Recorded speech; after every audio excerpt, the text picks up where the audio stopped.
പരിശുദ്ധ പരമദിവ്യകാരുണ്യത്തിന് ആരാധനയും സ്തുതിയും പുകഴ്ചയും ഉണ്ടായിരിക്കട്ടെ. പ്രിയമുള്ളവരെ, നമ്മൾ ഓരോ സമയത്തും ദിവ്യാരാധനയിലേക്ക് വരുന്നത് ദൈവം നമ്മോട് കാണിക്കുന്ന പ്രത്യേകമായ വാത്സല്യമായി, സ്നേഹമായി നമ്മൾ കണക്കാക്കണം. ബൈബിള് വായിക്കുമ്പോൾ നമുക്ക് മനസ്സിലാകും, ഈ വചനം കേൾക്കാനും കർത്താവിൻ്റെ അടുത്തേക്ക് ഒക്കെ വരാൻ കഴിയുന്നതിന് ചില യോഗ്യതകളൊക്കെ ഉണ്ട്. എല്ലാവർക്കും ഒന്നും കർത്താവിൻ്റെ വചനങ്ങൾ കേൾക്കാൻ വേണ്ടി ഈശോൻ്റെ അടുത്ത് വരാൻ അവരുടെ സ്വാഭാവികമായ കാരണങ്ങളാൽ പറ്റണില്ല. കാരണം എന്താണ്? മർക്കോസ് 3:17 വായിക്കുമ്പോൾ നമുക്കറിയാം ആരാണ് കർത്താവിൻ്റെ അടുത്ത് വരുന്നതെന്ന്. അവിടെ നിന്ന് താൻ ഇഷ്ടപ്പെട്ടവരെ തൻ്റെ അടുക്കലേക്ക് വിളിച്ചു. Praise the Lord, hallelujah. എന്നിട്ട് പറഞ്ഞ് അവിടുന്ന് താൻ ഇഷ്ടപ്പെട്ടവരെ തൻ്റെ അടുക്കലേക്ക് വിളിച്ചു. ഇപ്പോൾ മർക്കോസ് 3:17 തിരുവചനങ്ങൾ വായിക്കുമ്പോൾ നമുക്കറിയാം നമ്മളിപ്പോൾ കർത്താവിൻ്റെ അടുത്ത് വന്നിരിക്കുകയാണ്. കാര്യം നമ്മൾ മനസ്സുകൊണ്ട് കർത്താവിൻ്റെ അടുത്താണല്ലോ. അപ്പോൾ അത് എന്തുകൊണ്ടാണ് ഇങ്ങനെ ആരാധന ഇപ്പോൾ കൂടാൻ കഴിയണത്? കർത്താവിന് നമ്മളോട് ഇഷ്ടമുള്ളത് കൊണ്ടാണ്. അപ്പോൾ നമ്മുടെ യോഗ്യത എന്ന് പറയണത് എന്താണ്? കർത്താവിൻ്റെ ഇഷ്ടമാണ്. മർക്കോസിൻ്റെ സുവിശേഷം 3:13 കണ്ടോ? അവൻ തനിക്കിഷ്ടമുള്ളവരെ അവിടുത്തെ അടുത്തേക്ക് വിളിച്ചു. അപ്പം നമ്മളിപ്പോൾ ഓൺലൈനായാലും ലോകത്തിൻ്റെ ഏത് ഭാഗത്തായാലും കർത്താവിൻ്റെ അടുത്തേക്കുള്ള ഒരു വിളിയാണ്. ആരാധനയുടെയും വചനം കേൾക്കാനുള്ള ഈ നിമിഷം കർത്താവ് നമ്മളെ വിളിക്കുമ്പോൾ പിന്നെ നമുക്ക് വേറെ ഒരു വിളിയും നമ്മൾക്ക് കേൾക്കാൻ ബാധ്യസ്ഥരല്ല. ഇപ്പം ചില ആൾക്കാരൊക്കെ ഇല്ലേ, പള്ളിയിൽ വന്നു, കുർബാന നടന്നുകൊണ്ടിരിക്കുന്ന സമയത്ത് അവരുടെ ജോലിക്കാര്യത്തിന് ആരെങ്കിലും അവരെ വിളിക്കുകയാണെങ്കിൽ ഒന്നാമത്തിൽ പള്ളിയിലുള്ള എല്ലാവരെയും ആ മൊബൈൽ റിങ് കേട്ട് അസ്വസ്ഥരാക്കും. പിന്നെ അവർ ചാടിപ്പുറത്ത് പോകും. കോൺസെൻട്രേഷൻ ടൈമാണെങ്കിൽ പോലും പരിശുദ്ധാത്മാവ് നിറവോടെ ഇറങ്ങി വന്ന് ദിവ്യകുർബാന കർത്താവിൻ്റെ തിരുശരീരം മാറ്റുന്ന സ്വർഗീയ നിമിഷമാണെങ്കിൽ പോലും ഈ മനുഷ്യർ പുറത്തു പോയി ആ സമയത്ത് ഫോൺ ചെയ്യണ കാണാം. അപ്പോൾ അവർ പറയണത് ആ കോൾ അറ്റൻഡ് ചെയ്തില്ലെങ്കിൽ ചിലപ്പോൾ ആ മേശര് പിന്നെ വിളിക്കത്തില്ലെന്നാണ് പറയണത്. അങ്ങനെ അവരുടെ ജോലി പോകുമെന്നാണ് പറയണത്. അങ്ങനെ ഒരാളെന്നുമല്ല, ഞാൻ കുറേ ആൾക്കാർ ഇതുപോലെ കണ്ടിട്ടുണ്ട്. ദിവ്യകുർബാനയുടെ നടന്നുകൊണ്ടിരിക്കുന്ന സമയത്ത് ഫോൺ ശബ്ദിക്കുകയും ആ ഫോൺ സ്വിച്ച് ഓഫ് ചെയ്യാതെ നേരെ പുറത്ത് പോയി അവരോട് ആവശ്യത്തിന് സംസാരിച്ചിട്ട് തിരിച്ച് വരുന്നവരെ കണ്ടിട്ടുണ്ട്. അപ്പോൾ അവരോട് നമ്മൾ ചോദിക്കുകയാണെങ്കിൽ സൗമ്യമായി ചോദിക്കണമെങ്കിൽ പറഞ്ഞാൽ ജോലി പോയാൽ എന്ത് ചെയ്യും എന്ന് ചോദിക്കും. നമുക്ക് ഈ പരീക്ഷണങ്ങളൊക്കെ വരണില്ലേ? ഇതാണ് അവസ്ഥ. ജോലി പോയി അപ്പോൾ നമുക്ക് നോക്കുമ്പോൾ അപ്പം കയ്യിൽ നിന്ന് പോയാൽ എന്ത് ചെയ്യും? കർത്താവ് പോയാൽ പിന്നെയും വരുമെന്ന് വിചാരിക്കാം. അപ്പം പോയാൽ എന്ത് ചെയ്യും? ജോലി പോയാൽ എന്ത് ചെയ്യും? അപ്പോൾ ഒരു ചെറിയ സിംഗിൾ ഇൻസിഡൻ്റ് കൊണ്ട് തന്നെ നമ്മളെ അങ്ങ് വിധിച്ചു, നമ്മൾ എവിടെയാണ് നിൽക്കുന്നത് എന്നുള്ളത് ബോധ്യമാക്കി കൊടുക്കുകയാണ് ശരിക്കും. പക്ഷേ ചില വില്ലന്മാരുണ്ട്, പരിശുദ്ധാത്മാവ് നിറവുള്ളവരുണ്ടേ പറയും, എനിക്ക് കർത്താവാണ് എന്നെ വിളിച്ച് നിർത്തിയിരിക്കുന്നത്. വല്ല ആണ്ടനും അഴകോടനും അപ്പം തരാമെന്നും പറഞ്ഞ് കാണിച്ച് വിളിച്ചാൽ കല്ല് അപ്പമാക്കാൻ പറഞ്ഞ ആൾക്കാരുടെ ഈ കാലഘട്ടത്തിലുള്ള തലമുറയായിരിക്കും വിളിക്കണത്. അപ്പോൾ നമ്മൾ ശ്രദ്ധിക്കേണ്ടതാണ്, കല്ല് അപ്പമാക്കാണ് പ്രശ്നമാണല്ലോ ബൈബിളിൽ ഒരു ഏറ്റവും വലിയ പ്രശ്നം. അപ്പം നമ്മളോർക്കും അത് സാത്താൻ പറഞ്ഞ ഒരു വിഷയമല്ലേ എന്ന് പറയും. അല്ല, ബൈബിൾ മൊത്തം അതാ. ബൈബിൾ മൊത്തം അതാണ്. ദൈവത്തെ തൂക്കി നോക്കുന്ന അപ്പത്തിനേക്കാൾ വലിയ പ്രാധാന്യം, അല്ല ദൈവത്തിനേക്കാൾ വലിയ പ്രാധാന്യം അപ്പത്തിന് കൊടുക്കുന്ന ഉണ്ടോ ഇല്ലയോ? Are you faithful or not? നീ ഒരു വിശ്വാസിയാണോ അവിശ്വാസിയാണോ എന്ന് ചോദിച്ചാൽ അതിൻ്റെ ആന്തരികമായ അർത്ഥത്തിൽ അപ്പത്തിനാണോ നീ കൂടെ പ്രാധാന്യം കൊടുക്കുന്നത്, ദൈവത്തിനാണോ? അപ്പവും ദൈവവും ഒരുമിച്ച് വന്നാൽ നീ ഏതിന് പ്രാധാന്യം കൊടുക്കും? അനുസരിച്ചാണ് നമ്മൾ വിശ്വാസിയായിരിക്കുന്നത്. ശ്രുതികട ഹല്ലേലൂയ, യേശുവേ സ്തോത്രം, ഹല്ലേലൂയ ഹല്ലേലൂയ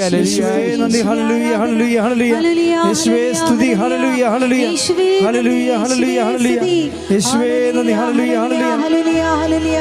ആരാധന പാടാം മാലാഖമാരൊപ്പം ജീവന്റെ തിരുഭോജ്യമേ. ആരാധന പാടാം മാലാഖമാരൊപ്പം ജീവന്റെ തിരുഭോജ്യമേ.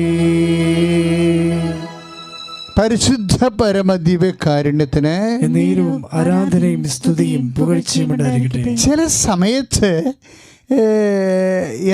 ദൈവത്തിന് എന്ത് സംഭവിച്ചു എന്നുള്ളത് അറിയാത്ത ഒരു കാലം നമ്മുടെ ജീവിതത്തിൽ വരും.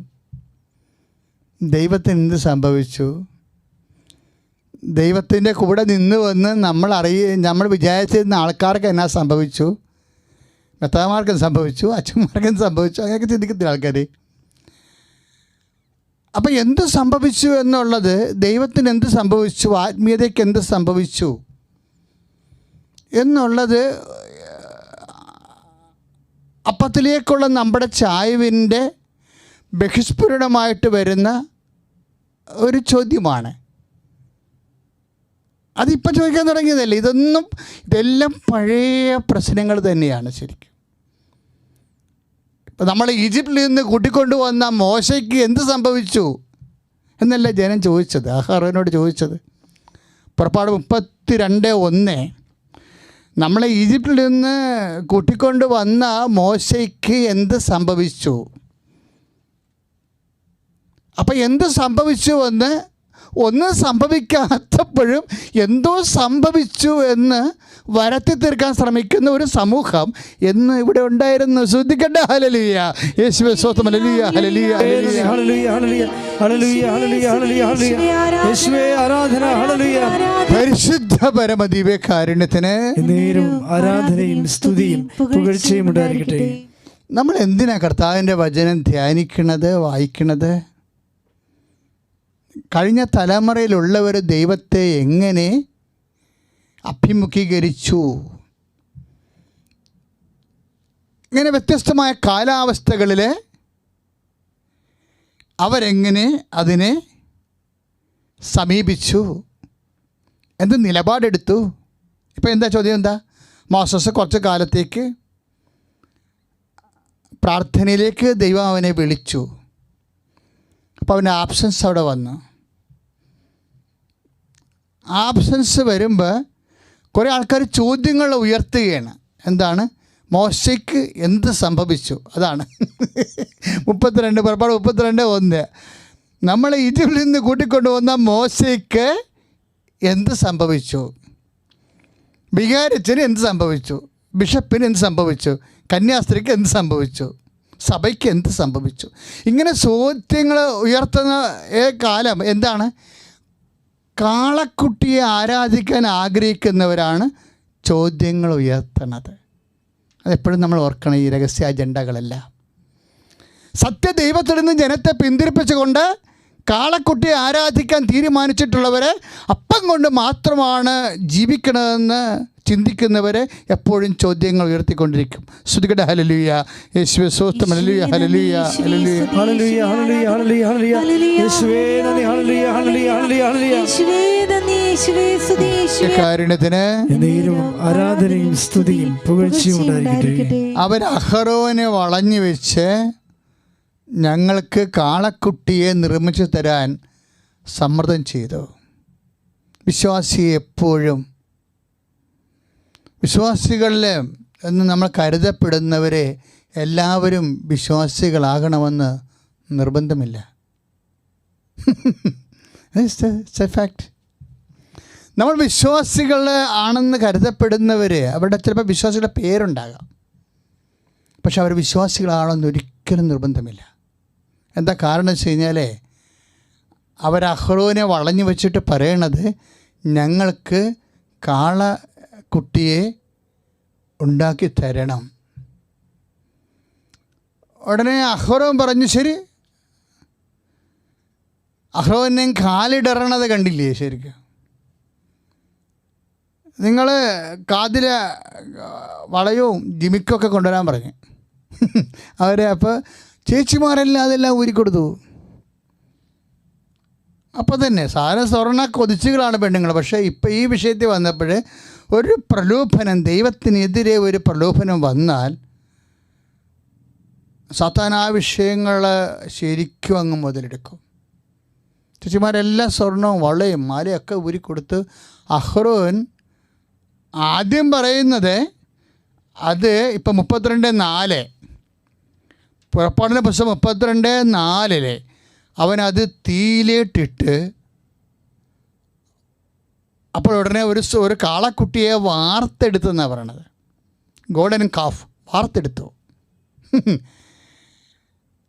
വാർത്തെടുത്ത് കഴിഞ്ഞപ്പോൾ ജനത്തിൻ്റെ ഭാവം മാറി. അതായത് തീത്തൂണായി, പകൽ മേഘസ്തംഭമായി, ചെങ്കട പിളർത്തി തങ്ങളെ നയിച്ചു കൊണ്ടുവന്ന ദൈവത്തെ മറക്കാൻ ഒരു നിമിഷം മതി ജനത്തിന്. എല്ലാവർക്കുമല്ല, കുറച്ച് പേർക്ക്. അവരെന്നാ പറയണത്, ഈ കാളക്കുട്ടിയാണ് ഞങ്ങളെ ഈജിപ്തിൽ നിന്ന് രക്ഷിച്ചത്. അപ്പോൾ അത് കാര്യവിഷയം മാറി. അഹ്റോൻ വീണ്ടും മാറുകയാണ്. അഹ്റോൻ തീരുമാനിച്ച് ഒരു ബലിപീഠം ഉണ്ടാക്കിയെടുക്കാം. ബലിപീഠം ഉണ്ടാക്കുക മാത്രമല്ല, നമ്മൾ നോക്കുമ്പോൾ പുറപ്പാട് 19:20 ജനങ്ങൾ ഈ കാളക്കുട്ടിയുടെ മുമ്പിൽ 2-3 കാര്യങ്ങളാണ് ചെയ്യണത്. എന്തൊക്കെയാണ്? അവർ തിന്നാനും കുടിക്കാനും, പിന്നെ എന്താണ്, വിനോദങ്ങളിൽ ഏർപ്പെടാനും തുടങ്ങിയെന്ന്. എന്ത് വിനോദമാണെന്ന് അറിയത്തില്ല. DJ പാർട്ടിയൊക്കെ ഇവിടുന്നാണ് വരണത് ശരിക്കും. അതായത് ഇപ്പം ഇതൊന്നുമല്ല, മനുഷ്യൻ്റെ ഈ പ്രകൃതി, ജഡപ്രകൃതിയിലുള്ള സാധനമാണ് ഇതൊക്കെയല്ല. അതാണ് 19:20 പറയും, ജനങ്ങൾ ഈ കാളക്കുട്ടിയുടെ മുമ്പിൽ, ജനങ്ങൾക്കറിയാവുന്ന ആരാധന എന്താ? തീറ്റയും കുടിയും. അതിൽ ഈ ബാറൊക്കെ തുറക്കണമെന്ന് പറഞ്ഞ് എന്തോരു ബഹളമാണ്. ദേവാലയം അടക്കണമെന്നും പറഞ്ഞ് ബഹളം. അത് തിങ്സ് ആർ റിപ്പീറ്റിംഗ്. ദേവാലയം അടക്കണമെന്നും പറഞ്ഞല്ലേ ബഹളം. ബാർ തുറക്കണമെന്നും പറഞ്ഞ് ബഹളം. 10,000-കണക്കിന് അബോർഷൻ നടന്നിട്ട് ഒരു പട്ടിയും തിരിഞ്ഞ് നോക്കിയില്ലേ. ഒരു ആനക്കുഞ്ഞ് എത്തുന്നു പറഞ്ഞുകൊണ്ട് ഭയങ്കര ബഹളം നടക്കുന്നത്. മനുഷ്യനേക്കാൾ വലിയ പ്രാധാന്യമാണ് മൃഗത്തിന്. ഒരു സമൂഹത്തിൻ്റെ പരിച്ഛേദമാണ് നമ്മൾ കാണുന്നത്. നമ്മൾ ഏത് തരം സമൂഹത്തിൽ ജീവിക്കുന്നത് ചിന്തിച്ചാൽ മതി. അപ്പോൾ നമുക്ക് മനസ്സിലാവും ഈ സമൂഹത്തിൽ വിശ്വസിക്കണോ വേണ്ടേ എന്ന്. ആരിലാണ് വിശ്വസിക്കേണ്ടതെന്ന് ഞാൻ പറഞ്ഞു തരാമെന്നൊക്കെ ഈശോ പറഞ്ഞതിൻ്റെ കാരണം അതാണ്. കാരണം എല്ലാവർക്കും കയറി പറയാൻ പറ്റത്തില്ല ആരിലാണ് വിശ്വസിക്കേണ്ടതെന്ന്. ആരെയാണ് ഭയപ്പെടേണ്ടതെന്ന് ഞാൻ പറഞ്ഞു തരാമെന്ന് ഈശോ പറഞ്ഞതിൻ്റെ കാര്യം. എല്ലാവരും കയറി പറയാൻ പറ്റത്തില്ല ആരെ ഭയപ്പെടണമെന്ന്. കൊന്നതിന് ശേഷം നരകത്തിൽ തള്ളിക്കളയാൻ കഴിയുന്നതിന് മാത്രം ഭയപ്പെടുക, ദൈവത്തെ മാത്രം ഭയപ്പെടാൻ. ശ്രുതികട ഹല്ലേലൂയ, യേശുവേ സ്തോത്രം, ഹല്ലേലൂയ, യേശുവേ സ്തോത്രം. ലൂക്കാ 12:12 ശ്രുതികട ഹല്ലേലൂയ, ഹല്ലേലൂയ, ഹല്ലേലൂയ, ഹല്ലേലൂയ, യേശുവേ ഹല്ലേലൂയ, ഹല്ലേലൂയ, ഹല്ലേലൂയ, ഹല്ലേലൂയ, യേശുവേ, യേശുവേ, ഹല്ലേലൂയ, ഹല്ലേലൂയ,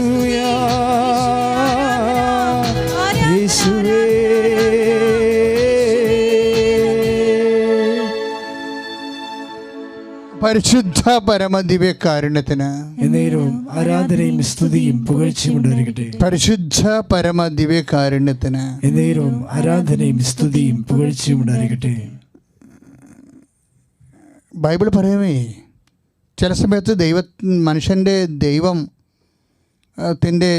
ദൈവത്തെക്കുറിച്ചുള്ള മനുഷ്യൻ്റെ അറിവും ആശയമൊക്കെ മാറിപ്പോകും. ഇപ്പോൾ ആ കാളക്കുടിയുടെ മുമ്പിൽ അവരെന്നാ ചെയ്തത്? തീറ്റിയും കുടിയും പിന്നെ എന്താ വിനോദങ്ങളിൽ ഏർപ്പെട്ടെന്നാണ് പറഞ്ഞിരിക്കുന്നത്. വിശ്വാസം രൂപപ്പെട്ട് വരണത്. അതുകൊണ്ടാണ് ഈശോ നിക്കോദേമോസിനോട് പറയുന്നില്ലേ, ജഡത്തിൽ നിന്ന് ജനിക്കുന്ന ജഡവും 3:6 യോഹന്നാൻ്റെ സുവിശേഷം ആത്മാവിൽ നിന്ന് ജനിക്കുന്നത് ആത്മാവുമാണെന്ന്. ഇപ്പം സത്യമല്ലാത്ത വസ്തുക്കളെ ആരാധിക്കുമ്പോൾ മനുഷ്യനെ ആരാധിക്കുന്നത് അവനെ തന്നെയായിരിക്കും. ഇപ്പം നാർസിയൂസ് എന്നും പറഞ്ഞ് നമ്മുടെ ഗ്രീക്ക് തത്വശാസ്ത്രത്തിൽ പഠിക്കത്തില്ലേ, നാർസിയൂസ് ഒരുത്തൻ അവൻ്റെ സൗന്ദര്യം തന്നെ എപ്പോഴും വെള്ളത്തിലും കണ്ണാടിയിലും കണ്ടുകൊണ്ടിരുന്നിട്ട് സ്വന്തം സൗന്ദര്യത്തെ ആരാധിച്ചുകൊണ്ടിരിക്കും. അതാണ് നാർസിസം എന്ന് പറയുന്നത്. ഇതുപോലെ മനുഷ്യന് അവനെ തന്നെ ആരാധിക്കാൻ, മനുഷ്യൻ തന്നെയാണ് ദൈവം എന്ന ചിന്ത ആധുനിക ചിന്തയുടെ ഭാഗമായിട്ട് പോലും നമ്മൾ പഠിക്കുന്നില്ലേ, മനുഷ്യൻ തന്നെയാണ് ദൈവമെന്ന്. ഇതൊന്നും പുതിയതല്ല. ഇതെല്ലാം മാനവികതയുടെ പേരിൽ ഇതൊക്കെ കൊട്ടിഘോഷിക്കുന്നുണ്ടെങ്കിലും അജ്ഞതയുടെ കാലഘട്ടമെന്ന് ബൈബിൾ വിളിക്കണത് ഇതിനെയാണ്. അജ്ഞതയുടെ കാലഘട്ടത്തെ ദൈവം കണക്കിലെടുത്തില്ല എന്ന് പറഞ്ഞില്ലേ 17:30 നടപടി പുസ്തകത്തിലെ സ്തുതിക്കട്ടെ ഹല്ലേലൂയ, യേശുവേ സ്തോത്രം, ഹല്ലേലൂയ, സ്തുതിക്കട്ടെ ഹല്ലേലൂയ, ഹല്ലേലൂയ, ഹല്ലേലൂയ, ഹല്ലേലൂയ, ഹല്ലേലൂയ, ഹല്ലേലൂയ, യേശുവേ സ്തുതി, ഹല്ലേലൂയ, ഹല്ലേലൂയ, ഹല്ലേലൂയ, ഹല്ലേലൂയ, ഹല്ലേലൂയ, യേശുവേ നന്ദി, ഹല്ലേലൂയ, ഹല്ലേലൂയ, ഹല്ലേലൂയ, ഹല്ലേലൂയ, ഹല്ലേലൂയ, ഹല്ലേലൂയ. ശുദ്ധ പരമദിവ്യകാരുണ്യത്തിന് എന്നേരവും ആരാധനയും സ്തുതിയും പുകഴ്ചയും ഉണ്ടായിരിക്കട്ടെ. മനുഷ്യന്റെ ഇച്ഛാശക്തികളെ, ജഡികമോഹങ്ങളെ ദൈവതുല്യം മനുഷ്യൻ ആരാധിക്കുന്ന ഒരു പ്രവണത അനാദികാലം മുതലേ നിലനിൽക്കുന്നതാണ്. പുതിയ മാനവിക ചിന്തകളിലെല്ലാം മനുഷ്യ നീ തന്നെയാണ് ദൈവം എന്നൊക്കെ പറഞ്ഞ് വലിയ കേമത്തൊക്കെ പറയുന്ന താത്വിക പ്രബോധനങ്ങളൊക്കെ ഇല്ലേ, അതെല്ലാം ആദ്യം പ്രാചീന മനുഷ്യൻ്റെ ജഡമോഹങ്ങളിൽ നിന്ന് ആദ്യകാലങ്ങളിൽ തന്നെ ഉണ്ടായിരുന്നതാണ്. അവിടുന്ന് എത്രയോ കാലം മനുഷ്യരാശി മുന്നോട്ട് സഞ്ചരിച്ചു. പിന്നെയും നമ്മളെ ഇങ്ങനെയുള്ള പിന്തിരിപ്പൻ ചിന്താഗതികൾ പിന്നോട്ടടിക്കണേ കാണുമ്പോൾ അതിനൊന്നും ആധുനികതയുടെ പേരിൽ കൊട്ടിഘോഷിക്കേണ്ട ഒരു കഥയുമില്ല. എന്താണ് കാരണം? ജഡത്തിന് പ്രാധാന്യം കൊടുത്തുകൊണ്ട് മനുഷ്യൻ അപ്പം കൊണ്ട് മാത്രമാണ് ജീവിക്കുന്നതെന്ന് ഉള്ള ചിന്താ പദ്ധതികൾ പൗലോസിൻ്റെ കാലത്ത് ഉണ്ടായിരുന്നു. എപ്പിക്യൂറിയൻസിനെ കുറിച്ച് അതാണ് പറയണത്. എപ്പിക്യൂറിയൻസിനെ കുറിച്ച് പൗലോസ് എന്താ പറയണത്? ഉദരമാണ് അവരുടെ ദൈവം, നാശമാണ് അവരുടെ അന്ത്യം. ഫിലിപ്പിയ ലേഖനം 3:19 ഉദരത്തെ ദൈവമായി കാണുന്നവരുണ്ട്. ഉദരത്തെ ദൈവമായി കാണുന്നവരുടെ ഒരു കാഴ്ചപ്പാടുണ്ട്. ഉദരമാണ് അവരുടെ ദൈവം, എന്താണ്? നാശമാണ് അവരുടെ അന്ത്യം. കാര്യം നിത്യതയില്ലെന്നാണ്. എപ്പിക്യൂറിയൻസും ഇന്ത്യയിൽ ചാർവാകൻസും ഒക്കെ ഈ നിലപാടുള്ള ആൾക്കാരാണ്. മുക്കറ്റം വരെ കഴിച്ചതിന് ശേഷം, ഭക്ഷണം കഴിച്ചതിന് ശേഷം പിന്നെയും കഴിക്കാൻ വേണ്ടി വായി കൈയിട്ട് ഛർദ്ദിച്ച് കളഞ്ഞിട്ട് പിന്നെയും കഴിക്കുന്ന കക്ഷികളാണ് ചാർവാകൻസ്, ഇന്ത്യക്കാരൻ. ബുദ്ധിസത്തിന് മുമ്പുണ്ടായിരുന്ന ഒരു വർഗമാണ്, ഒരു ചിന്താ പദ്ധതിയാണ്. അക്കാലങ്ങളിൽ ഗ്രീസിലുണ്ടായിരുന്ന ആൾക്കാരാണ് എപ്പിക്യൂറിയൻസ്. എപ്പിക്യൂറിയൻസിനെ കുറിച്ച് പൗലോസ് പറയുന്നുണ്ട്. എന്താ അവർ പറയുന്നത്? Yesterday is dead and gone, tomorrow is uncertain, today is ours, let us make merry. അതാണ്. ഇതിനെതിരെയാണ് സുവിശേഷം എന്നും സത്യദൈവത്തെ കാണിച്ചുകൊണ്ട് ഫൈറ്റ് ചെയ്തിരിക്കുന്നത്. അവരെന്താ പറയുന്നത്? എപ്പിക്യൂറിയൻസ് എന്താ പറഞ്ഞിരിക്കുന്നത്? ഇന്നലെ ഉണ്ട്, കഴിഞ്ഞു പോയി, നാളെ ഇനി ഉണ്ടോ ഇല്ലയോ എന്ന് അറിയത്തില്ല. ഇന്നാണ് നമ്മളൊക്കെ ഉള്ളത്, അതുകൊണ്ട് ഇന്ന് ആവോളം ആനന്ദിക്കാം. ആവോളം ആനന്ദിക്കുന്ന ഭാഗമായിട്ടാണല്ലോ ഈ കൊറോണ കാലത്തല്ല അബോർഷൻ സെൻറ്റർ ആദ്യം തുറന്നത്. ആരാധനാലയം തുറന്നതിനല്ലേ ഇവിടെ പ്രശ്നം ഉണ്ടായുള്ളത്. ആരാധനാലയങ്ങൾ തുറന്നതിനാണ് ഇത്രയും ബഹളങ്ങൾ കാണിച്ചു കൂടിയത്, തുറക്കാൻ അനുവദിച്ചതിന്. അബോർഷൻ സെൻറ്റർ തുറന്നതിന് ഒരു പ്രശ്നവും ഇല്ലായിരുന്നു. എങ്ങോട്ട് നമ്മൾ പോകുന്നോ? വിശ്വാസി എവിടെ നിൽക്കണം? സ്തുതിക്കട്ടെ. ഹല്ലേലൂയ. യേശുവേ സ്തോത്രം. ഹല്ലേലൂയ. ഹല്ലേലൂയ.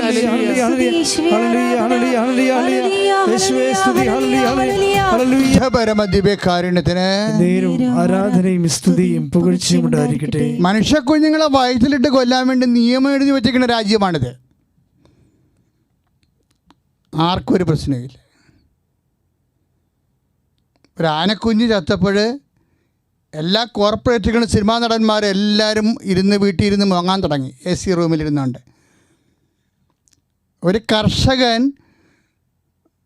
ഒരു ചെടി മുളപ്പിച്ച്, ഒരു ഞാറ് മുളപ്പിച്ച് നമുക്കരി ഉണ്ടാക്കി തരുന്നവൻ എൻ്റെ കയ്യിൽ നിന്നൊരു അബദ്ധം പറ്റിയപ്പോഴേ, അറിയാത്ത അബദ്ധമാണത്, അറിഞ്ഞുകൊണ്ടല്ല, ഒരബദ്ധം പറ്റിയപ്പോഴേ, ഇപ്പം ചക്കിനി വെച്ചത് കൊക്കിനി കൊണ്ടെന്ന് പറഞ്ഞ പോലെ അബദ്ധം പറ്റിയപ്പോൾ അതൊരു നാഷണൽ ദുരന്തമായിട്ട് കൊട്ടിഘോഷിച്ചു. കേരളത്തെ സൈഡ് ലൈൻ ചെയ്യാനൊരു അവസരം കിട്ടിക്കഴിഞ്ഞാൽ ഇന്ത്യൻ പൊതുസമൂഹം അത് ചെയ്യുന്നു എന്നുള്ളത് മലയാളി മനസ്സിലാക്കണം. സ്തുതിക്കട്ടെ. ഹല്ലേലൂയ. യേശുവേ സ്തോത്രം. ഹല്ലേലൂയ. ഹല്ലേലൂയ. മൃഗത്തിൻ്റെ പേരിൽ അരിയുണ്ടാക്കുന്നവൻ്റെ കൈക്ക് കയ്യാമം വെച്ചുകൊണ്ട് അകത്ത് കൊണ്ട് ഇട്ടുകൊണ്ട് ഈ രാജ്യം എന്ത് നേടും? കാര്യം നമ്മൾ ചിന്തിക്കേണ്ട വിഷയമാണ്. ഞാൻ ആന ചത്തതിനെ നീതീകരിക്കുകയല്ല. ആനയല്ല, ഒരു ഉറുമ്പ് പോലും ചകർന്നതിന് സഭ നീതീകരിക്കത്തില്ല, ഒരു ജീവൻ നഷ്ടപ്പെടുന്നതിന്.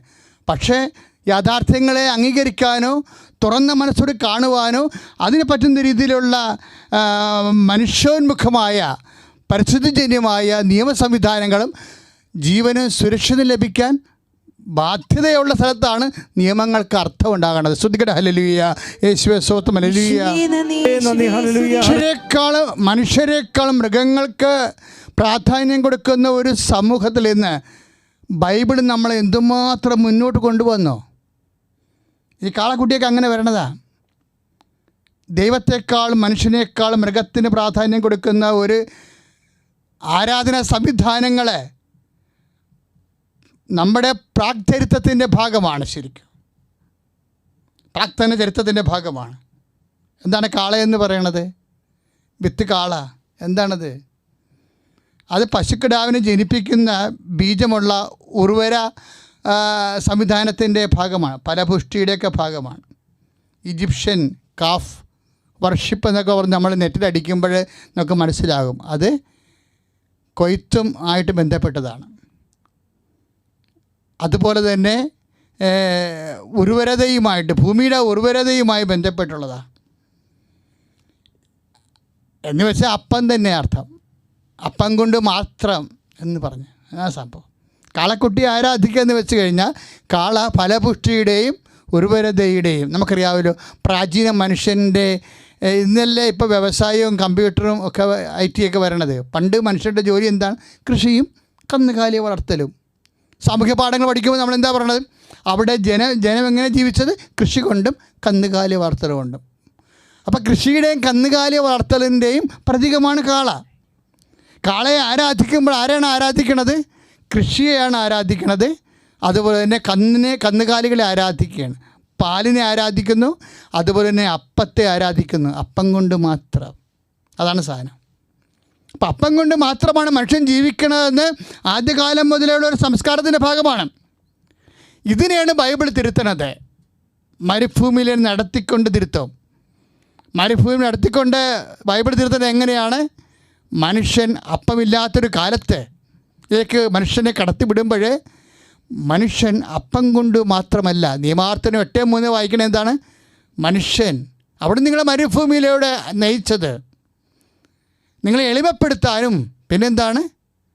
മനുഷ്യൻ അപ്പം കൊണ്ട് മാത്രമല്ല, ദൈവത്തിൻ്റെ വായിൽ നിന്ന് വീഴുന്ന ഓരോ വചനം കൊണ്ട് കൂടിയാണ് മനുഷ്യൻ ജീവിക്കണമെന്ന് നിങ്ങളെ ബോധ്യപ്പെടുത്താൻ വേണ്ടിയാണ്. ശ്രദ്ധിക്കട്ടെ. ഹല്ലേലൂയ. യേശുവേ സ്തോത്രം. ഹല്ലേലൂയ. ഹല്ലേലൂയ. നിമാവർത്തനമിട്ടേ ശ്രദ്ധിക്കട്ടെ. ഹല്ലേലൂയ.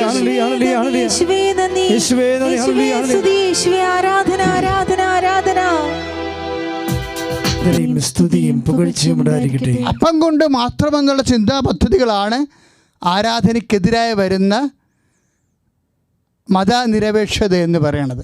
അത് വിശ്വാസ നിരപേക്ഷതയായിട്ട് വരും, അവിശ്വാസമായിട്ട് തന്നെ വരും. അത് നമ്മളെ തിരിച്ചറിയണം. ചില ആൾക്കാർ പറഞ്ഞില്ലേ, ആരാധനാലയങ്ങൾ തുറക്കാൻ പോകുന്നുവെന്ന് ഗവൺമെൻറ് അനുവാദം കൊടുത്തപ്പോൾ തന്നെ എന്താ പറയണത്? ആരാധനാലയം തുറക്കണത് എന്തിനാണെന്ന് അറിയാവോ? എന്തിനാണ്? ആത്മീയ കച്ചവടത്തിനാണ്, പണം. പിന്നെ പറയും, ഇന്ന് ഒരു സോഷ്യൽ മീഡിയയുടെ പോസ്റ്റ് ഉണ്ട്, എന്താണെന്നറിയാവോ? അയൽവാസികൾക്ക് കൊടുക്കാനുള്ള കാശ് ദേവാലയത്തിൽ കൊണ്ട് നേർച്ചപ്പെട്ടി ഇടാൻ വേണ്ടിയാണ് ആരാധനാലയം തുറക്കുന്നതിൻ്റെ ഉദ്ദേശം. എല്ലാം ഇങ്ങനെ പറയണവരെല്ലാം പണം പണം പണമെന്നാണ് പറയണത്. ആരാധനാലയം പണം. നമ്മൾ അങ്ങനെയുള്ള ആൾക്കാരെ തിരിച്ചറിയണം. നമ്മളറിയാതെ കയറി അത് ശരിയാണെന്ന് വിശ്വസിക്കുകയില്ലേ? കാര്യം എല്ലാം പണമെന്ന് പറയുന്ന ഒരാളുണ്ടായിരുന്നു ശിഷ്യന്മാരുടെ കൂട്ടത്തിൽ, ഇല്ലേ? എന്തിനും പണമെന്ന് പറയും, എന്ത് വാ പൊളിച്ചാൽ പണമെന്ന് പറയുന്ന ഒരാളുണ്ടായിരുന്നു. അയാൾക്ക് ആരാധനയൊന്നും പ്രശ്നമല്ല, ദൈവം പ്രശ്നമല്ല, പണമാണ് പ്രശ്നം. ഒരു സ്ത്രീ ഒരു ആരാധന നടത്തി അപ്പത്തിൻ്റെ സമയത്ത്. അപ്പം ഭക്ഷിച്ചുകൊണ്ടിരിക്കുന്ന സമയത്ത് ഒരു ആരാധന നടത്തി. അവളാണ് പറഞ്ഞത് ലോകത്തോട്, അപ്പം ഭക്ഷിക്കുമ്പോഴും ആരാധന നടത്താമെന്ന്. അല്ല, ആരാധന നടത്തുമ്പോൾ അപ്പം ഭക്ഷിക്കാമെന്നല്ല പറഞ്ഞത്. നമുക്ക് ലാസൻ്റെ പെങ്ങളെ ബethനിയയിലെ മറിയം തരുന്നൊരു ഭാഗമുണ്ട്, ഒരു പാഠമുണ്ട്. എന്താണ്? അപ്പം ഭക്ഷിക്കുമ്പോഴും ആരാധന നടത്താമെന്നാണ്. അവളത് എപ്പോഴും അങ്ങനെ ചെയ്തുകൊണ്ടിരുന്നതാണ്. ഇപ്പം നമ്മൾ ലൂക്കായുടെ യോഹന്നാൻ്റെ സുവിശേഷമില്ലേ 12:5 വായിക്കുമ്പോഴും നമുക്ക് മനസ്സിലാവും അത്. യോഹന്നാൻ സുവിശേഷം 12:5 എന്താ എഴുതിയിരിക്കണത്? അവിടെ അപ്പം ഭക്ഷിച്ചുകൊണ്ടിരിക്കുകയാണ്, സദ്യ നടക്കുകയാണ്, കർത്താവിന് ഒരു വിരുന്ന് നടക്കുകയാണ്. ആ വിരുന്ന് നടക്കുമ്പോഴും ആ വിരുന്ന് പങ്കെടുക്കാതെ അവൾ ആരാധന നടത്തുകയാണ്. 300 ദിനാറയ്ക്കുള്ള സുഗന്ധതൈലം പിടിച്ച് വാങ്ങിച്ചുകൊണ്ട് കർത്താവിൻ്റെ പാദങ്ങൾ പൂശി ആരാധന നടത്തുകയാണ്. അവളെന്താ പറയണ ലോകത്തോട്? അപ്പത്തേക്കാൾ വലുതാണ് ആരാധനയെന്ന്. സ്തുതിക്കട്ടെ, ഹല്ലേലൂയ, യേശുവേ സ്തോത്രം, ഹല്ലേലൂയ, ഹല്ലേലൂയ, ഹല്ലേലൂയ. യേശു കഴിക്കുന്ന സമയത്ത് അവൾ നടത്തുന്ന ആരാധനയ്ക്കെതിരെ വിമർശനമുണ്ടായി. വൈ ദിസ് വേസ്റ്റ് എന്നാണ് ചോദിച്ചത്. ഈ പണമുണ്ടെങ്കിൽ അത് വാങ്ങിച്ച്, അതിനപ്പം വാങ്ങിച്ച്, ഭക്ഷണം വാങ്ങിച്ച് പാവത്തങ്ങൾക്ക് കൊടുക്കാൻ പാടില്ലായിരുന്നെന്നാണ് ആ മനുഷ്യൻ ചോദിച്ചത്. ആരാണ്? ജൂഡാസ് കറിയോത്ത. അതാണ് സംഭവം. അവരുടെ ഒരു സുവിശേഷം സമാന്തരമായിട്ട് എല്ലാ കാലങ്ങളിലും ഉണ്ടാകും. വിശ്വാസിയെ തിരിച്ചറിയണം.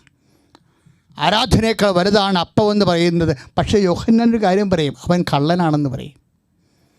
ദൈവത്തിൽ നിന്ന് മനുഷ്യനെ മാറ്റുന്ന നോക്കുന്ന അത് എന്തിൻ്റെ പേരിലായാലും അവൻ കള്ളനായിരിക്കും. അതാണ് സുവിശേഷത്തിൻ്റെ കാഴ്ചപ്പാട്. കാര്യം എന്താണ്? ഈ സ്ത്രീ തന്നെ ചെയ്ത വേറൊരു കാര്യമുണ്ട്. മാർത്ത അടുക്കളയിൽ ആഹാരത്തിൻ്റെ ഭയങ്കര തിരക്കുകൾ കാണിക്കുമ്പോഴേ അന്നും അവൾ കർത്താവിൻ്റെ പാദത്തിങ്കൽ ഇരുന്നു കൊണ്ട്, ഇത് ലാസറിൻ്റെ പെങ്ങള്. ഇനി മാർത്തായും മേരിയും നമ്മൾ ലൂക്കാസ് സുവിശേഷം അവതരിപ്പിക്കുന്ന മാർത്തായും മേരിയുമുണ്ട് 10:39. അത് ഇവർ തന്നെയാണ്. അന്നും മേരിക്കൊരു കാഴ്ചപ്പാടുണ്ട്. എന്താണ്? ആഹാരത്തേക്കാൾ വലുതാണ് ആരാധനയെന്ന്. അത് ബൈബിൾ ആദ്യകാലം മുതൽ ഫൈറ്റ് ചെയ്യുന്നൊരു വിഷയമാണ്, മനുഷ്യരാശിയെ പഠിപ്പിക്കുന്നൊരു വിഷയമാണ്. ഇപ്പം ആരാധന ആവശ്യമൊന്നുമില്ല, ഇപ്പം ആഹാരത്തിൻ്റെ സമയമാണ്, എന്നെ സഹായിക്കാൻ അവളെ വിളിച്ചുകൊണ്ട് വരാൻ പറയും. അപ്പം കർത്താവ് പറയുന്നൊരു വാക്കുണ്ട്. എന്താ വാക്ക്? മാർത്ത, മാർത്ത, നീ പല കാര്യങ്ങളെ ഓർത്ത്. അതാ 10:39, 10:39-40 ലൂക്കായുടെ സുവിശേഷം. പല കാര്യങ്ങളെക്കുറിച്ച് ഓർത്ത് വ്യഗ്രചിത്തയായിരിക്കുന്നു. മാർത്താക്കെതിരെ കർത്താവ് 3 വാക്കുകളാണ് ഉപയോഗിക്കുന്നത്: ഉത്കണ്ഠ, വ്യഗ്രചിത്തത, പരിഭ്രമം. ഇപ്പോൾ 10:39, 10:40 വായിക്കുമ്പോൾ വാക്കുകൾ കാണും. കർത്താവളോട് പറഞ്ഞു, മാർത്ത, നീ പലതിനെക്കുറിച്ച് ഓർത്ത് ഉത്കണ്ഠാകുലയും അസ്വസ്ഥതയുമായിരിക്കുന്നു. അപ്പോൾ അതിനകത്തുള്ള അസ്വസ്ഥത, ആഹാര മേഖലയിൽ പ്രവർത്തിക്കുന്നവർക്കെല്ലാം ഈ അസ്വസ്ഥത എപ്പോഴും കാണും. പ്രാർത്ഥിക്കുന്നവരെ കാണുമ്പോൾ, ദേവാലയം തുറക്കുന്ന കാണുമ്പോൾ, ആഹാര മേഖലയെ മാത്രം ഉദരമാണ് ദൈവം എന്ന് പറയുന്ന ആൾക്കാർക്ക് ഈ മാർത്തയുടെ അസ്വസ്ഥത കാണും, പരിഭ്രാന്തി കാണും. അത് വിശ്വാസം തിരിച്ചറിയണം. സ്തുതിക്കട്ടെ, ഹല്ലേലൂയ, യേശുവേ സ്തോത്രം, ഹല്ലേലൂയ, ഹല്ലേലൂയ,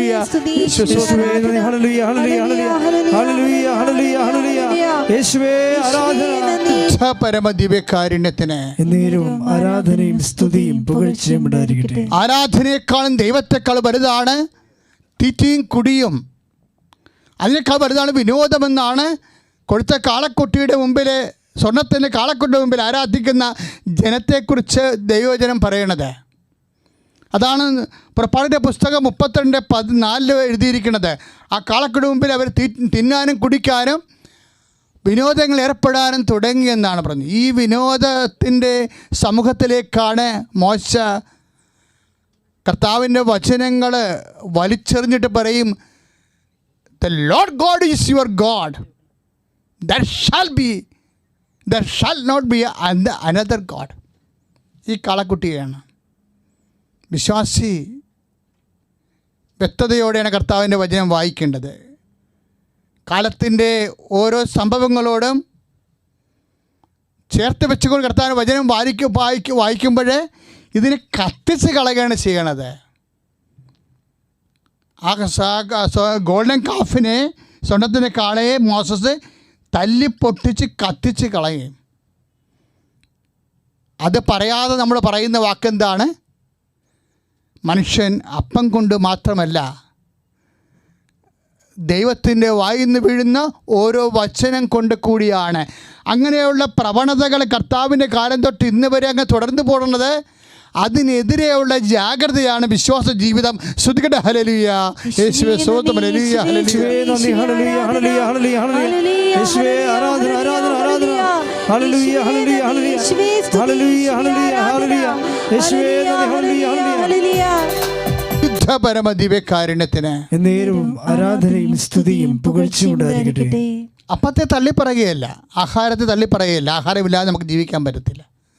പക്ഷെ ആഹാരത്തിൻ്റെ പേരിൽ ദൈവത്തെ തള്ളിപ്പറയരുത്. നിങ്ങൾക്ക് ഈശോനെ അറിയാമല്ലോ. നമുക്ക് ഈശോനെ മാത്രം കേട്ടാലും മതി. ലോകത്തെ കേൾക്കേണ്ട കാര്യമൊന്നുമില്ല. അങ്ങനെ ഒരു ബാധ്യത നമുക്കില്ല.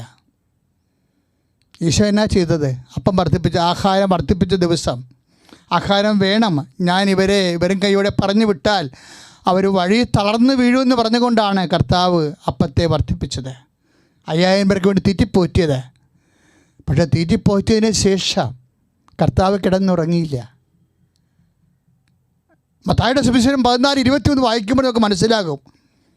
അപ്പോസ്തലന്മാരെ നിർബന്ധിച്ചുകൊണ്ട് വിശ്രമിക്കാൻ വിട്ടിട്ട് കർത്താവ് മലയിലേക്ക് കയറിപ്പോയെന്ന്. എന്തിനാ അവൻ കയറിപ്പോയത്? പിതാവിനെ ആരാധിക്കാൻ പോയതാ. അതാണ് മത്തായിയുടെ സുവിശേഷം 14:23.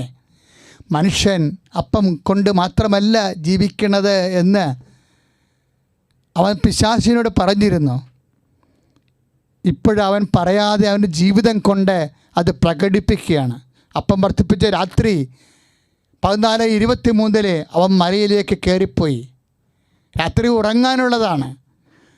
ആ വിശ്രമത്തെക്കാൾ വലുതാണ് കർത്താവിന് ആരാധനയെങ്കിൽ, ദൈവവൈതലേ, ഞാനും നീയും ദൈവത്തിന് കൊടുക്കേണ്ട പ്രാധാന്യം അതാണ്.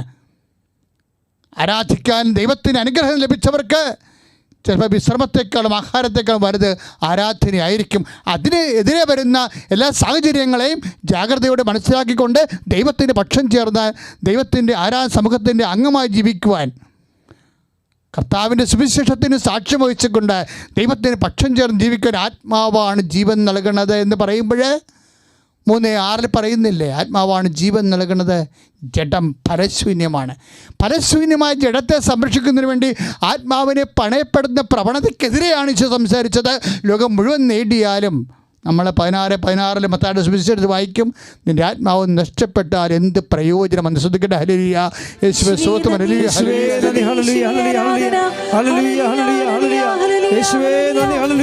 പരമദിവ്യകാരുണ്യത്തിന് ആരാധനയും സ്തുതിയും പുകഴ്ചയും ഉണ്ടായിരിക്കട്ടെ. മക്കളെ, അപ്പം കൊണ്ട് മാത്രമല്ല എന്നുള്ളത് ഒരു നിലപാടാണത്. ഒരു വിശ്വാസിയുടെ നിലപാടാണ്, ഒരു നയമാണത്. അപ്പം കൊണ്ട് മാത്രമല്ല എന്നുള്ളത് വിശ്വാസിയുടെ ജീവിത ശൈലിയാണ്. അത് ഒരു സമീപനമാണ്, അത് ഒരു സമ്പ്രദായത്തിൻ്റെ ഭാഗമാണ്, അതൊരു സംസ്കാരമാണ്. ശ്രുതികട ഹല്ലേലൂയ, യേശുവേ സ്തോത്രം, ഹല്ലേലൂയ, ഹല്ലേലൂയ, യേശുവേ നന്ദി, ഹല്ലേലൂയ, ഹല്ലേലൂയ, ഹല്ലേലൂയ, യേശുവേ സ്തുതി, ആരാധന. പരിശുദ്ധ പരമദിവ്യകാരുണ്യത്തിന് ആരാധനയും സ്തുതിയും പുകഴ്ചയും ഉണ്ടായിരിക്കട്ടെ. പരിശുദ്ധ പരമദിവ്യകാരുണ്യത്തിന് ആരാധനയും സ്തുതിയും പുകഴ്ചയും ഉണ്ടായിരിക്കട്ടെ. പ്രിയമുള്ളവരെ, ജീവിത അപ്പം കൊണ്ട് മാത്രമല്ല മനുഷ്യൻ ജീവിക്കുന്നത് എന്നുള്ളത് ഒരു ആധ്യാത്മിക സ്വത്വത്തിൻ്റെ സ്വയം പ്രകാശനമാണത്. അതിലൂടെയാണ് നമ്മുടെ ആരാധനക്രമങ്ങളെല്ലാം രൂപപ്പെട്ടു വരുന്നത്. അതൊരു ശീലമാണ്, അതൊരു സ്വഭാവമാണ്, ശീലമാണ്, സമ്പ്രദായമാണ്, സംസ്കാരമാണെന്നൊക്കെ അച്ഛൻ ഇങ്ങനെ പറയുമ്പോൾ എൻ്റെ മക്കളൊരു കാര്യം മനസ്സിലാക്കണം, അതൊരു ജീവിതശൈലിയാണ്. ഇപ്പം നമ്മുടെ കുടുംബത്തിൽ തന്നെ നോക്കിയാൽ, ഇപ്പോൾ ഒരു കുടുംബത്തിന് ഇപ്പം നമുക്ക് ഏറ്റവും കുറേ ഒരു ഒരു ഒരു മിനിമം എന്ന് പറയാവുന്ന ഒരു കുടുംബത്തിൽ ചിലപ്പോൾ 5 മുറി ഉണ്ടാവും. തീരെ പാവപ്പെട്ടവരാണെങ്കിൽ 3 മുറിയേ ഉണ്ടാകത്തുള്ളൂ. ഇപ്പം നമ്മൾ ആരാധന സ്ഥലങ്ങൾ എവിടെയാണ് നമ്മുടെ വീട്ടിൽ വെക്കണത്? ആരാധന സ്ഥലങ്ങൾ പ്രധാന മുറിയിൽ വെക്കും അല്ലേ? 5 മുറി 50 മുറി ഉണ്ടായാലും കർത്താവിൻ്റെ സാന്നിധ്യമുള്ള പ്രതിഷ്ഠ വെക്കണത് ഒരു മുറിയിലായിരിക്കും അല്ലേ? അവിടെയാണ് നമ്മൾ പ്രാർത്ഥിക്കണത്. ഞാൻ ഈ അപ്പം കൊണ്ട് മാത്രമല്ല എന്നുള്ളത് ചെറുതായിട്ട് ലഘുവായിട്ടൊന്ന് ജീവിതമായിട്ട് തട്ടിച്ച് നിങ്ങൾക്കൊരു സൂചന തരികയാണ്. നമുക്ക് അടുക്കളയുണ്ട്, പിന്നെ അല്ലേ, കിച്ചൺ, രാജധാനി പോലുള്ള കിച്ചൺ, പിന്നെ ബെഡ്റൂം ഇല്ലേ, പിന്നെ ഡ്രസ്സിങ് റൂം ഇല്ലേ, പിന്നെ ഡ്രോയിങ് റൂം, പിന്നെ സ്റ്റഡി റൂം, ഇങ്ങനെ കുറേ, പിന്നെ വർക്ക് ഏരിയ ഉണ്ടാവും. അതുപോലെ തന്നെ സ്റ്റോർ റൂം ഉണ്ടാവും. ഇങ്ങനെ ഇപ്പോൾ സ്റ്റോർ റൂം എന്തിനുള്ളതാണ്? അരി, പച്ചക്കറി, പലവ്യഞ്ജനങ്ങളൊക്കെ സൂക്ഷിച്ച് വെക്കുക. എന്തിനുള്ളതാണത്? ശരീരത്തിനുള്ളതാണ്. അപ്പം കൊണ്ട് മാത്രം. അപ്പമാണ് ആരുദ്ദേശം. അടുക്കള എന്തിനുള്ളതാണ്? അടുക്കളയും ആഹാരം പാകം ചെയ്യാൻ എന്തിനുള്ളതാണ്? അപ്പത്തിന് വേണ്ടിയുള്ളതാണ്. ആഹാരം നമുക്ക് കഴിക്കാനുള്ള അല്ലേ? ഇനി ഡ്രസ്സിങ് റൂമുണ്ട്. എന്തിനുള്ളതാണ്?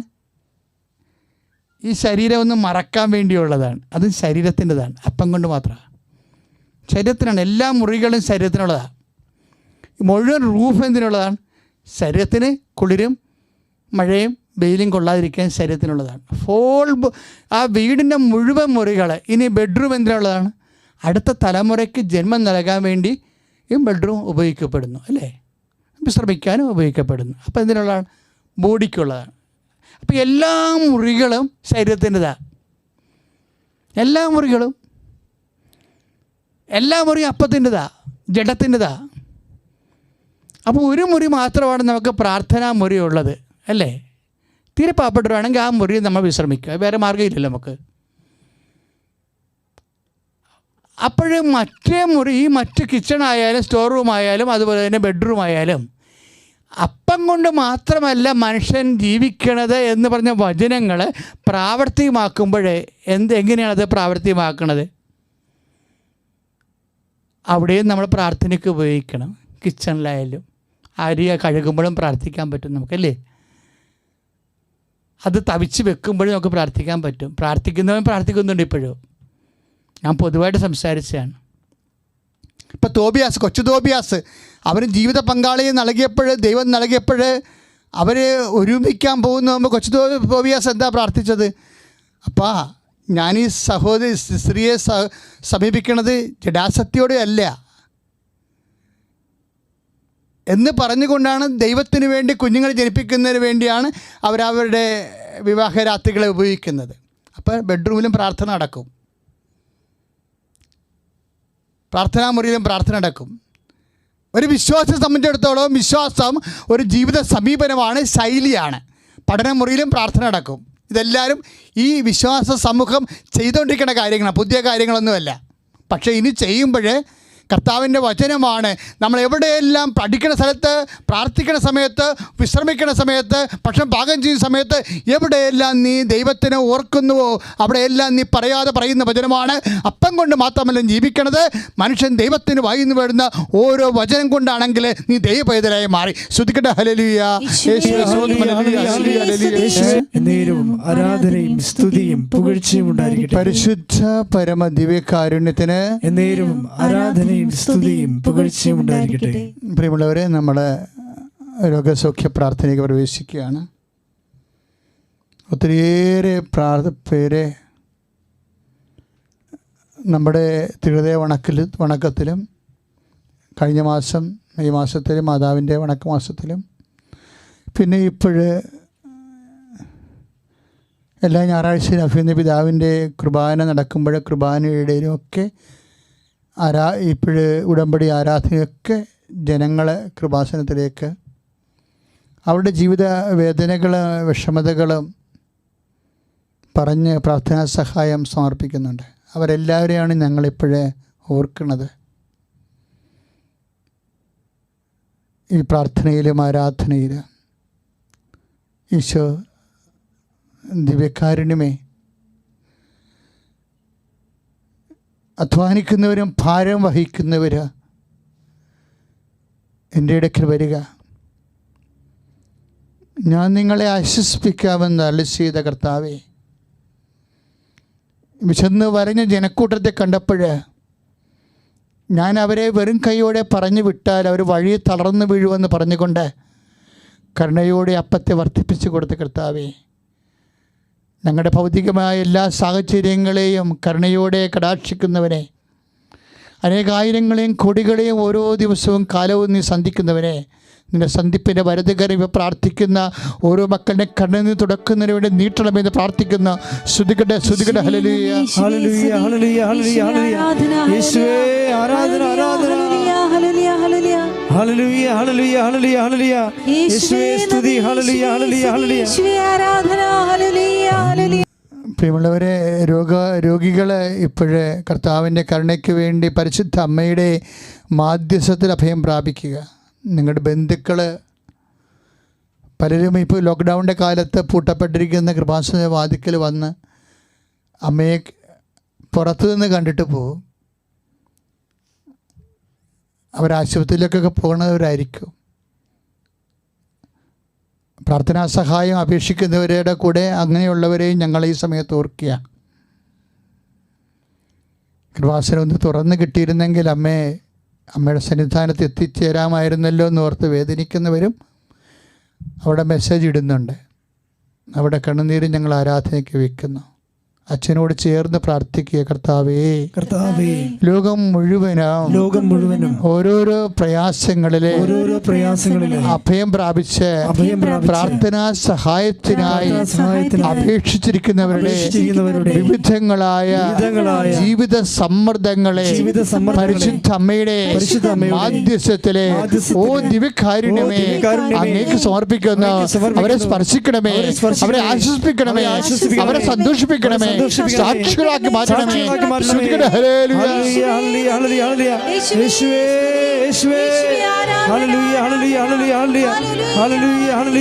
പരിശുദ്ധ പരമ ദിവ്യകാരുണ്യത്തിന് ആരാധനയും സ്തുതിയും പുകഴ്ചയും ഉണ്ടായിരിക്കട്ടെ. മക്കളെ, സംരംഭങ്ങൾക്ക് വേണ്ടി പ്രാർത്ഥിക്കുന്ന സമയമാണിത്. ചിന്തിച്ച് ആലോചിച്ച് പറഞ്ഞതല്ല, എൻ്റെ മനസ്സിൽ ഇപ്പോൾ പരിശുദ്ധാത്മാവ് തോന്നിക്കുന്നതാണ്. സംരംഭകർ പലരും ഈ ആരാധന ഇപ്പോൾ കൂടുന്നുണ്ടെന്ന് ഞാൻ കരുതുന്നു. സംരംഭകരെന്ന് പറയുന്നത് ഓരോരോ ജീവിത മാർഗങ്ങളില്ലേ, അതാണ് അതിനുവേണ്ടി ഉദ്യമങ്ങൾ നടത്തുന്നവരെ, അവരുടെ പദ്ധതികൾ, ജീവിതമാർഗത്തിൻ്റെ പദ്ധതികൾ, ചിലപ്പോൾ തൊഴിൽ പദ്ധതിയാകാം. അതിനോട് ബന്ധപ്പെട്ടിട്ട് ചിലപ്പോൾ സാമ്പത്തിക വിഷമത്തിൽ വിഷമിക്കുന്നവരുണ്ടാകാം.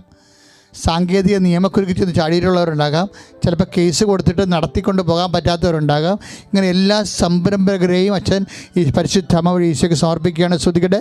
നല്ലവനായ ഈശോയുടെ ഉന്നതമായ നാമത്തിന് സ്വതന്ത്രം കർത്താവേ, സംരംഭകരെ അങ്ങയുടെ തിരുസന്നിധിയിൽ അവിടെ ഉദ്യമങ്ങളെ വഴിമുട്ടി അവിടെ കഴിവുകൊണ്ട് നടക്കാത്ത ഒരു വഴിമുട്ടി നിൽക്കുന്ന എല്ലാവരുടെ മേലും കർത്താവിൻ്റെ കരുത്ത് പ്രവർത്തിക്കട്ടെ. അതിൻ്റെ ഭീമാകരമായ തടസ്സങ്ങൾ യേശുവിന്റെ നാമത്തിൽ മാറിപ്പോകട്ടെ. ഹല്ലേലൂയ, ഹല്ലേലൂയ, ഹല്ലേലൂയ, ഹല്ലേലൂയ. യേശുവേ സ്തുതി. പരമദിവ്യകാരുണ്യത്തിന് നേരവും ആരാധനയും സ്തുതിയും പുകഴ്ചയും ഉണ്ടായിരിക്കട്ടെ. പഠിക്കുന്ന കുഞ്ഞുങ്ങളെ സമർപ്പിച്ച് പ്രാർത്ഥിക്കുകയാണ്. ഒരു അനിശ്ചിതത്വത്തിലേക്കാണ് നമ്മൾ പോകുന്നത്. ഇപ്പോൾ ഓൺലൈൻ വിദ്യാഭ്യാസമൊക്കെ തുടങ്ങിയെന്നൊക്കെ പറയാമെങ്കിലും ഗവൺമെൻറ് തന്നെ പറഞ്ഞത് ടെസ്റ്റ് കേസാണെന്ന്. ശാശ്വതമല്ലെന്നല്ല എൻ്റെ അർത്ഥം. ഇപ്പോൾ അധ്യയന വർഷം തുടങ്ങിയതിന് ശേഷം ഇപ്പോഴിങ്ങനെ വന്നില്ലേ, 2 ലക്ഷം വിദ്യാർത്ഥികൾക്ക് ഓൺലൈൻ സംവിധാനങ്ങളില്ല ഇവിടെ. അത് നമുക്കൊരു സൂചനയാണ്. നമ്മുടെ സ്വയം പര്യാപ്തത വിദ്യാഭ്യാസ മേഖലയിൽ ഒരു തരത്തിലും നേടാത്തതിൻ്റെ ഒരു അവസ്ഥയാണൊക്കെ വരുന്നത്. നമ്മളത് തോന്നിപ്പിച്ചാണ്. ഗവൺമെൻറ് തുടങ്ങി വെച്ചത് നല്ലതായി. പല കാര്യങ്ങളും ഇപ്പോൾ നമുക്ക് മനസ്സിലാക്കാൻ പറ്റി. അതായത് നമ്മുടെ പര്യാപ്തമല്ല ആ മേഖലയിൽ എന്നുള്ളത് നമുക്ക് മനസ്സിലായി. പിന്നെ ആ മേഖല നമ്മുടെ കുഞ്ഞുങ്ങളുടെ വിദ്യാഭ്യാസ കരുതി അത് കറക്റ്റ് ചെയ്യേണ്ടി വരും. പക്ഷേ അതൊരു ശാശ്വതമായ വഴികൾ എടുക്കണമെങ്കിൽ കുറേ കാലമെടുക്കും.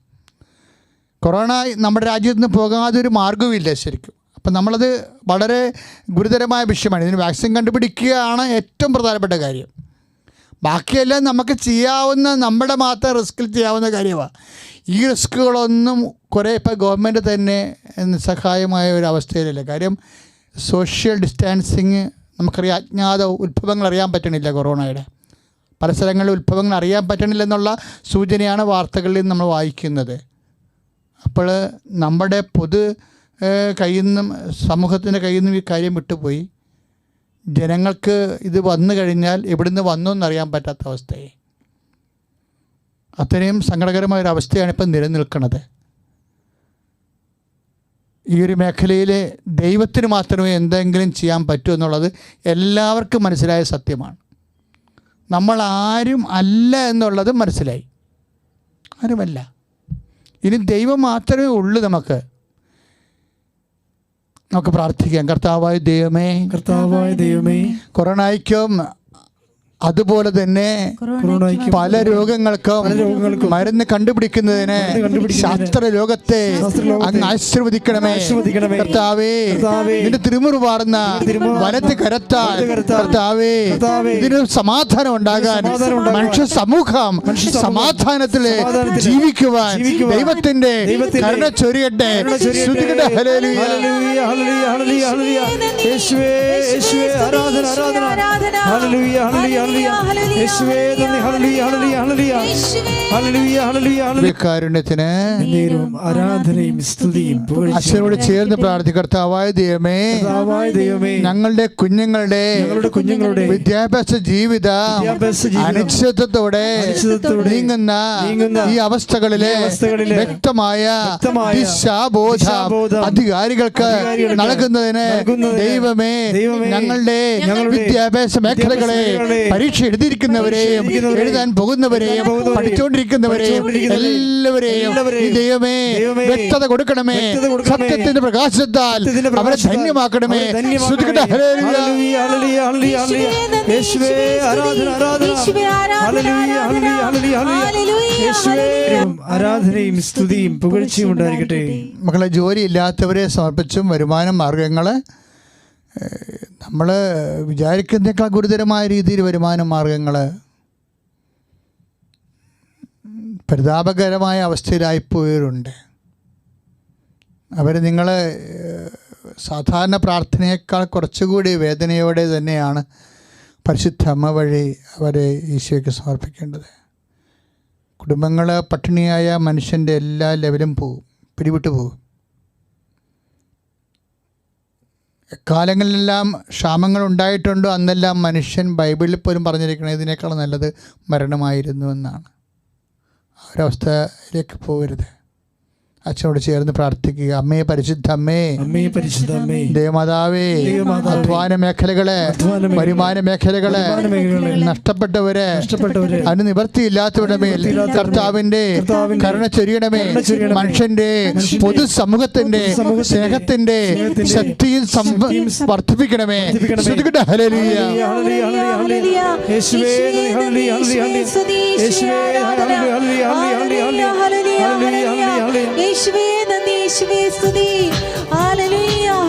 ശരീരം മുളച്ചിരിക്കുന്നവരും കുരുചാടുന്നവരും നീര് വന്നിരിക്കുന്നവരും വിസർപ്പ രോഗികളും അതുപോലെ തന്നെ പലതരത്തിലുള്ള വെരിക്കോസിൻ്റെ അസുഖങ്ങളുള്ളവരെല്ലാം ഓർത്ത് പ്രാർത്ഥിക്കാൻ. കർത്താവായ ദൈവമേ, കർത്താവായ ദൈവമേ, ത്വക്ക് രോഗികളെ, ഉറക്കം പോലും വരാത്ത രീതിയിലുള്ള വേദന അനുഭവിക്കുന്നവരെ കർത്താവേ, പഴുപ്പ് ചീറ്റുന്നവരെയും ചോര പൊടിയുന്നവരെയും പൊറുക്കാത്ത മുറിവുകള് യേശു ക്രിസ്തുവിന്റെ വിശുദ്ധ രക്തത്താൽ വാതരോഗങ്ങള്, വാതപ്പൊട്ടുകള്, വെരിക്കോസ് രോഗങ്ങള്, വിസർപ്പ രോഗങ്ങള് യേശുനാമത്തിലെ സൗഖ്യമാകട്ടെ. യേശുവിന്റെ ആശീർവാദം സ്വീകരിക്കാം. എല്ലാ നിയോഗങ്ങളെ സമർപ്പിച്ചുകൊണ്ട് രണ്ട് കരങ്ങളും ഉയർത്തി സ്തുതിക്കട്ടെ. ഹല്ലേലൂയ, ഹല്ലേലൂയ. യേശുവേ, യേശുവേ, ഹല്ലേലൂയ, ഹല്ലേലൂയ, ഹല്ലേലൂയ, ഹല്ലേലൂയ. ആരാധന, ആരാധന, ആരാധന. യേശുവേ, മഹത്വം, മഹത്വം, മഹത്വം, മഹത്വം.